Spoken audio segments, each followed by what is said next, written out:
तो बच्चे लोग हम पहुंच गए हैं अपने कक्षा 9 के चैप्टर 6 पर, रेखाएं और कोण। अब इसको हम लोग यहाँ पर जानेंगे। तो सबसे पहले तो बच्चे लोग आप लोग एक बात जान लो कि इसमें हम लोग सारे के सारे यहाँ पर अपने चैप्टर 6 में, क्योंकि ये एक रचना का चैप्टर है और इसमें रेखाएं और कोण वगैरह हैं, तो इसमें हम चीज़ों को रटेंगे नहीं, ठीक है। इसमें हम रटेंगे नहीं, इसमें हमें चीज़ों को समझना है, ठीक है। क्योंकि अगर हमने चीज़ों को समझ लिया तो समझने पर हमारे लिए चैप्टर आसान हो जाएगा और हम कभी भी इस चैप्टर को या इनमें से होने वाली सारी चीज़ों को भूलेंगे नहीं। क्योंकि अगर आप रट लेते हो तो रटने के बाद हो सकता है आप भूल जाओ, लेकिन अगर आपने सीख लिए ये चीज़ों को तो फिर आप कभी इसको भूलोगे नहीं, ठीक है। तो इसलिए हम इसमें कॉन्सेप्ट को समझते हुए चलेंगे। अब अगर हम कॉन्सेप्ट को समझ गए तो इसकी जो एक्सरसाइज है, एक्सरसाइज इसकी काफ़ी आसान है, आप उसको आराम से कर सकते हैं। इसमें पहले हमें कुछ रेखाओं के बारे में पता होना चाहिए और कुछ कोणों के बारे में पता होना चाहिए। तो रेखाएँ, यहाँ पर रेखाएँ हमें किस प्रकार की यहाँ पर देखनी है। सबसे पहले आपका रेखाएँ आता है। पहले हम जान लेते हैं कि रेखा क्या होती है। तो रेखा, अब एक रेखा वो होती है जिसके दो सिरे होते हैं। ये हमारे पास ये हमारी रेखा है, तो इसमें दो सिरे हैं और इस पर 180 अंश का कोण बनता है।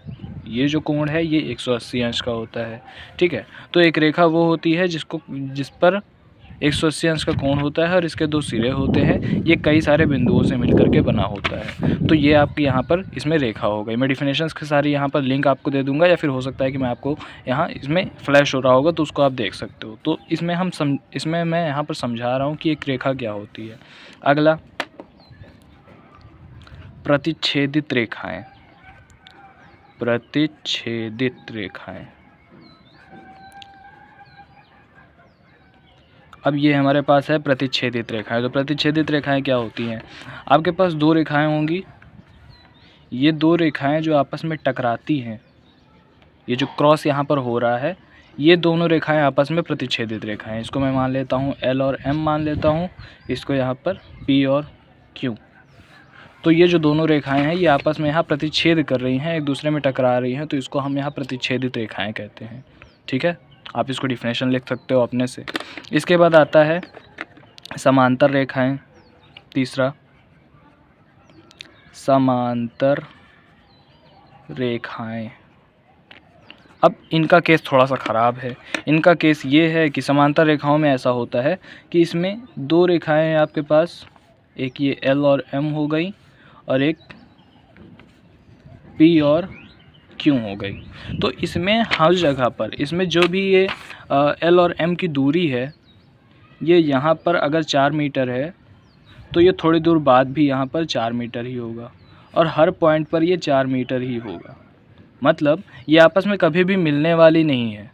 इस तरीके से जैसे ये प्रतिच्छेद हो रहा है, ये कहीं पर भी आगे मैं इसको अगर कितनी भी दूरी पर बढ़ाऊं तो ये आपस में प्रतिच्छेद नहीं करती है, मतलब कहीं पर भी टकराती नहीं है। तो इसका हम उदाहरण ले सकते हैं समांतर रेखाओं का कि रेल की पटरियां आप देखते होंगे, रेल की पटरियां जहाँ पर क्रॉस होता है वहाँ पर मिलती हैं, लेकिन वो आपस में नहीं मिलती हैं। मतलब कि अगर एक रेल की पटरी जा रही है तो वो आपस में नहीं मिलती है, रेल की पटरी। और इसके बहुत सारे उदाहरण हैं यहाँ पर, ठीक है। तो ये हो गया हमारे पास समांतर रेखाओं का यहाँ उदाहरण। अब समांतर रेखाएं हो गई, इसके बाद एक और रेखा आप लोगों को जाननी होगी कि संगामी रेखाएं क्या होती हैं। संगामी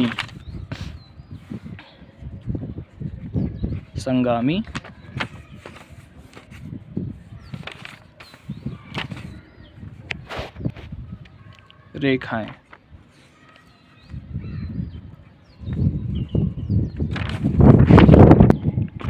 तो संगामी रेखाएं वे रेखाएं होती हैं जब तीन से ज़्यादा रेखाएं एक ही बिंदु पर अगर यहाँ पर प्रतिच्छेद करती हैं। तो अभी हमने यहाँ पर इसमें देखा था प्रतिच्छेदित रेखाएं कि इसमें दो रेखाएं एक बिंदु पर आकर के टकरा रही हैं, लेकिन इसमें तीन से ज़्यादा रेखाएं जब यहाँ एक ही बिंदु पर आकर के टकराएंगी तो ये सभी आपस में संगामी रेखाएं हैं। इसमें मैं एक और यहाँ पर रेखा जोड़ सकता हूँ, इसमें मैं यहाँ पर एक और रेखा जोड़ सकता हूँ। तो यहाँ ये सभी रेखाएं जो आपस में यहाँ पर एक ही बिंदु पर आकर के मिल रही हैं, ये सभी रेखाएं संगामी रेखाएं कहलाएंगी। तो आई होप यहाँ पर आप लोगों को इतना समझ में आया होगा। अब हम आते हैं कोण की तरफ, ठीक है। तो कोण किसे कहते हैं वो देखते हैं। तो अब हम देखते हैं कि कोण क्या होते हैं। कोण वे होते हैं, जैसे कि आपने दो रेखाएं अगर बनाई, एक ये रेखा और एक ये हमने दूसरी रेखा खींच दी, तो इन दो रेखाओं के बीच के जो झुकाव को हम कोण कहते हैं। ये एक रेखा है और ये एक दूसरी रेखा, तो इन दोनों कोण के बीच के झुकाव को ही हम कोण कहते हैं। झुकाव मतलब ये जो चीज़ यहाँ पर बन रही है इसी को हम कोण कहते हैं। इसको मैं मान लेता हूँ ए, ठीक है। तो इस झुकाव को ही यहाँ पर हम कोण कहते हैं। तो ये हो गया यहाँ पर कोण।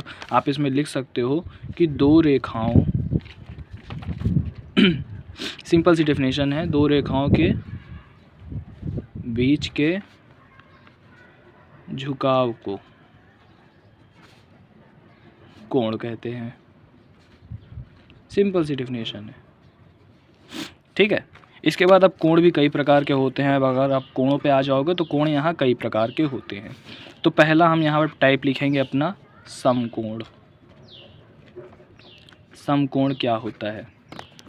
समकोण हम तब कहते हैं जैसे अगर कोई रेखा है उस पर कोण 90 अंश का बन रहा है, ये इस तरीके से। इसको हम ऐसे भी प्रदर्शित करते हैं, इस तरीके से यहाँ क्रॉस। बाकी के जो कोण होते हैं उसमें हम कुछ कर्व यहाँ पर लाइन खींचते हैं, टेढ़ ऐसे गोले टाइप में, लेकिन इसमें हम यहाँ इस तरीके से स्ट्रेट लाइन खींचते हैं कोण दिखाने के लिए। तो ये 90 अंश का कोण है, इसको हम कहते हैं समकोण, ठीक है। तो यहाँ पर जब 90 अंश का कोण होता है तो उसे समकोण कहते हैं, समकोण कहते हैं। बच्चों आप लोगों को इसका PDF यहाँ पर आप लोगों को डिस्क्रिप्शन पे मिल जाएगा, ठीक है। तो डिस्क्रिप्शन जा कर के चेक कर लेना, आप लोगों को ये इसकी PDF आपको मिल जाएगी। ये हो गया, इसको समकोण कहते हैं। इसके बाद अब और किसी तरीके की यहाँ पर जो कोण होते हैं वो देख लेते हैं। तो समकोण के बाद आता है न्यून कोण। न्यून कोण। अब न्यून कोण क्या होता है? तो न्यून कोण वो होता है जो 90 से कम होता है। आप वहाँ पर जब 90 से कम लेते हो तो उसे हम न्यून कोण कहते हैं। जैसे न्यून कोण कई सारे यहाँ हो सकते हैं। आपने इसको ले लिया, मान लो ये 30 है, आपने ले लिया मान लो ये 60 है, ये 60 हो गया, आपने ले लिया मान लो ये 70 है। तो कोई भी 90 से कम का जो कोण होगा वो सारे यहाँ पर न्यून कोण होंगे। तो हम यहाँ कह सकते हैं 90 से कम अंश के कोण को न्यून कोण कहते हैं, ठीक है। तो ये हो गया यहाँ पर न्यून कोण। इसके बाद आता है हमारा अधिक कोण। अब अधिक कोण क्या होता है? तो जैसे आपने यहाँ पर न्यून कोण देखा, न्यून कोण यहाँ 90 से कम होता है। अधिक कोण हमारा 90 से अधिक होता है और 180 से कम होता है। तो हम यहाँ पर इसमें जब ये इस तरीके का नहीं होगा। 90 का जो ये अधिक कोण होगा, अधिक कोण का स्ट्रक्चर हमेशा कुछ इस तरीके का होगा। ये जो हमारे पास कोण बन रहा है ये होगा करीब 120 का होगा, या फिर हो सकता है हमारे पास कोई दूसरा हो 130 का हो। तो 90 से ज़्यादा होना चाहिए और 180 से कम होना चाहिए, ठीक है। तो यहाँ पर हम कह सकते हैं अधिक कोण वह कोण जो 90 से ज़्यादा या 90 से अधिक परंतु 180 से कम हो, ठीक है। तो उसे हम क्या कहते हैं? अधिक कोण कहते हैं। अब ये कोण हो गए यहाँ पर अधिक कोण। इसके बाद और कोण हम देखते हैं। एक होता है इधर आसन्न कोण। आसन्न कोण वे कोण होते हैं, जैसे अगर आपने यहाँ पर ले लिया एक, ये आपने इधर दो लाइनें ले ली, दो रेखाएं ले ली, उसमें एक कोण यहाँ पर बन रहा है। अब कोई एक रेखा इनको विभाजित करती है, तो मतलब इस कोण को यहाँ विभाजित करती है, तो एक कोण यहाँ पर बना और एक कोण यहाँ पर बना।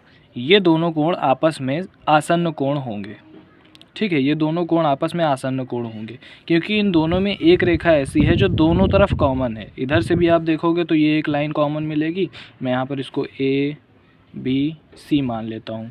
तो A और यहाँ पर C, इसमें भी आपको कॉमन मिलेगी और इधर भी कॉमन मिलेगी। तो ये जो रेखा है यहाँ पर, ये 3 रेखाएं, इसमें जो कोण बन रहा है ये आपस में आसन्न कोण है। तो यहाँ पर हम लिख सकते हैं, यहाँ मैंने एक ये x मान लिया और इसको y मान लिया, तो हम यहाँ कह सकते हैं यहाँ x व y आपस में आसन्न कोण है। ठीक है, तो ये हो गया यहाँ पर, इसको हम x और y आसन्न कोण है कह सकते हैं। इसके बाद हम यहाँ पर देख लेते हैं, इसमें आपके पास एक ऋजु कोण या फिर इसी को हम बृहद कोण कहते हैं, बृहद कोण।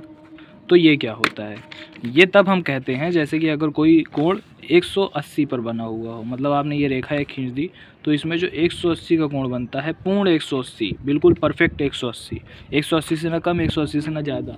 तो ठीक है, 180 जो कोण होगा ये हमारा क्या होता है, ये ऋजु कोण या बृहद कोण इसको कहा जाता है। वह कोण जो 180 कोण पर बना हो उसे बृहद कोण कहते हैं, ये हम यहाँ पर कहते हैं इसको। इसके बाद एक और आता है आपके पास प्रतिवर्ती कोण। अब प्रतिवर्ती कोण क्या होता है, तो प्रतिवर्ती कोण ये होता है, आपके पास 2 रेखाएं हैं और वो रेखाएं, उसमें जो कोण बन रहा है वो 180 से अधिक बन रहा है और 360 से कम बन रहा है। जो हमारे पास एक रेखा, तो एक रेखा आपके खींचे जाने पर जब ये रेखा होती है तो इसमें ये पूरा का पूरा जो कोण होता है ये 360 का होता है, ये पूरा कोण 360 का, और ये आधा कोण यानी कि इस एक रेखा पर हमें 180 का कोण मिलता है। तो हम यहाँ पर लिख सकते हैं ये 180 का कोण होता है और ये टोटल हमारे पास जो होता है ये 360 का कोण होता है। ठीक है, अब इसमें प्रतिवर्ती कोण हमारा ये कहता है कि इसमें हमारे पास ये जो कोण होना चाहिए वो 180 से ज़्यादा हो, यानी कि आपके इस सीधी रेखा खींच देने पर ये इस रेखा से आगे बढ़ जाए लेकिन यहाँ 360 तक ना पहुँच पाए, उससे कम ही रह जाए। तो ये जो कोण होगा, मान लेते हैं मैं यहाँ पर इसको कोण को 290 मान लेता हूँ। ठीक है, तो 290 का ये कोण हमारा बना हुआ है। ये कोण आपका 180 से अधिक है और 360 से कम है, तो इसे हम प्रतिवर्ती कोण कहते हैं। वह कोण जो 180 से अधिक हो और 360 से कम हो उसे प्रतिवर्ती कोण कहते हैं। तो ये हो गई हमारी इसकी डेफिनेशन। फिर आगे देखिए आप, अब इसके बाद जो हमारा कोण आता है वो आता है यहाँ पर पूरक कोण। तो हम इसमें पूरक कोण दिखाते हैं। पूरक कोण क्या होते हैं, आपके पास अगर 2 रेखाएं हैं कुछ इस तरीके से, इसमें आपके पास ये एक रेखा आती है जिसकी वजह से यहाँ पर एक कोण बन जाता है। तो ये कोण मान लो 30 अंश का है। अब ये जो कोण है ये हमारा यहाँ पर 90 अंश का ये पूरा टोटल कोण था और ये हमारे पास आ गया इधर 30 कोण। इसके बाद एक दूसरा कोण इधर एक और बन जाता है, ये मान लो हमारा 60 अंश का कोण है। तो 60 और 30 यहाँ टोटल हमारा 90 होता है। तो ये दोनों कोण आपस में एक दूसरे के पूरक कोण हैं। ठीक है, ये दोनों आपस में एक दूसरे के पूरक कोण हैं। तो पूरक कोण क्या होते हैं, पूरक कोण वे कोण होते हैं, वे कोण जिनके योगफल 90 अंश हों, या हम ये कह सकते हैं कि जिन्हें आपस में जोड़ने पर 90 अंश का कोण पूरा होता हो तो उसे हम पूरक कोण कहते हैं। ठीक है, तो ये पूरक कोण की परिभाषा यहाँ पर हो गई। फिर इसके बाद हमारे पास आता है यहाँ शीर्षाभिमुख कोण। शीर्षाभिमुख कोण, कई सारे कोण यहाँ पर हो गए, अभी तक हम 8 कोण पर इधर पहुँच चुके हैं। तो शीर्षाभिमुख कोण क्या होता है ये भी जान लो। अब शीर्षाभिमुख कोण, आपके पास 2 रेखाएं हैं जो आपस में प्रतिच्छेद करती हैं। ठीक है, इस तरीके से ये प्रतिच्छेद करती हैं। तो इसमें 2 कोण इधर बनेंगे, 2 कोण इधर बनेंगे। अब ये जो कोण बने हैं तो ये जो सामने सामने के कोण हैं, यानी कि ये आपका होगा मान लो P और ये Q हो गया, ये आपका M हो गया, ये N हो गया। तो जो इसमें सामने सामने के कोण हैं, यानी कि M के सामने N, P के सामने Q, ये आपस में एक दूसरे के बराबर होंगे। M बराबर होगा N के और P बराबर होगा Q के। क्यों? शीर्षाभिमुख कोण के कारण। ये दोनों आपस में शीर्षाभिमुख कोण है। शीर्षाभिमुख कोण, इसकी परिभाषा आप लोगों को यहाँ स्क्रीन पर फ्लैश होगी तो उसको आप यहाँ लिख सकते हो। ठीक है, फिर आता है हमारा एकांतर कोण। अब एकांतर कोण क्या होता है वो जान लो, ये अंतिम है बच्चा लोग। इसके बाद फिर आप लोगों को एक्सरसाइज की तरफ लेकर के चलेंगे, ज़्यादा गुस्सा मत होना। एकांतर कोण, ठीक है, परेशान मत हो, कोई दिक्कत नहीं है, बहुत ही आसान चैप्टर है। ठीक है, तो एकांतर कोण, अब एकांतर कोण क्या होता है, तो आपके पास मान लो कि 2 रेखाएं हैं, कुछ इस तरीके से। इसको एक तीसरी रेखा प्रतिच्छेद कर जाती है। ऐसा करने पर कुछ कोण इधर बनते हैं, कुछ कोण इधर बनते हैं, कुछ इधर बनते हैं, कुछ इधर बनते हैं, कुछ इधर बनते हैं, कुछ इधर बनते हैं, कुछ इधर बनते हैं, कुछ इधर बनते हैं। कई सारे कोण बन गए, बहुत सारे। तो हम इसको यहाँ पर 1 2 3 4 5 6 7 8 ये इन नामों से हमने यहाँ पर इसको रख दिया, इंगित कर दिया। तो अब देखो इसमें ये जो कोण होगा, ये कोण इस कोण के बराबर होगा। क्यों बराबर होगा? अभी अभी हमने देखा शीर्षाभिमुख कोण। आप मान लो कि अभी आप इस रेखा को नहीं जान रहे हो, तो ये दो रेखाएं आपके पास हैं, एक ये वाली रेखा और एक ये रेखा। हम यहाँ पर ले लेते हैं इसमें पी क्यू आर एस और इसको हम मान लेते हैं एम एन। तो अभी हम पी क्यू आर एस को देखें तो पी और क्यू आर एस को यहाँ काट रही है। तो अब इसमें ये जो कोण है 1 और 4 ये आपस में एक दूसरे के शीर्षाभिमुख कोण है। तो ये तो शीर्षाभिमुख कोण की इधर हो गई यहाँ पर प्रकृति।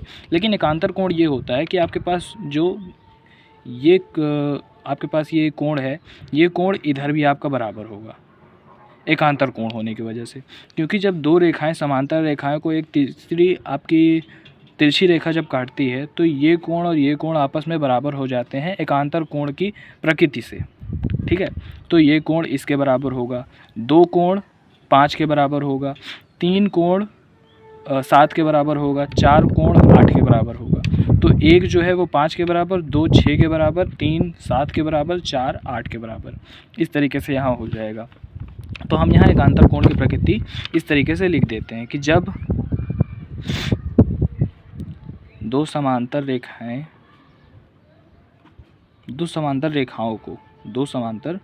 रेखाओं को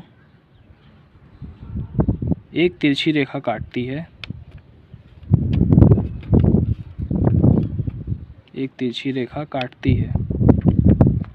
तो कई सारे संगत एकांतर कोण बन जाते हैं जिनका मान बराबर होता है। ठीक है, जिनका मान बराबर होता है। अब इसमें कौन कौन से मान बराबर हैं वो हम देख लेते हैं। तो 1 4 के बराबर है, 2 3 के बराबर है। तो 1 4 के बराबर है ये शीर्षाभिमुख कोण के कारण। तो ये सारी प्रकृति हो गई 1 और 4 और 2 3 5 8 7 6। तो ये तो शीर्षाभिमुख कोण के कारण आपस में बराबर हो गए। बच्चों आप लोग इसको प्रैक्टिस करोगे तभी आप लोगों को समझ में आएगा। ठीक है, मैं यहाँ पर एक बार समझा तो दे रहा हूँ, लेकिन आप लोग इसको प्रैक्टिस करोगे तभी आपको समझ में आएगा कि ये कैसे मैं यहाँ कर रहा हूँ। तो 1 और 6, अब ये जो कोण है ये आपस में एकांतर कोण के लेकर के बराबर हैं। सॉरी बच्चे लोग, 1 और 6 नहीं, 1 और 5। तो 1 5 यहाँ पर एकांतर कोण, 2 6 एकांतर कोण, 3 7 एकांतर कोण, 4 8 एकांतर कोण। तो ये सभी कोण जो है ये एकांतर कोण की प्रकृति से आपस में बराबर हैं। और ये जो कोण है ये शीर्षाभिमुख की प्रकृति से आपस में बराबर हैं। तो इसकी जब आप प्रैक्टिस करोगे तो प्रैक्टिस में आपको ये समझ में आएगा। मैं इसके PDF आप लोगों को यहाँ डिस्क्रिप्शन में डाल दूँगा, आप डिस्क्रिप्शन में चेक कर सकते हो, आपको PDF मिल जाएगा। ठीक है बच्चे लोग।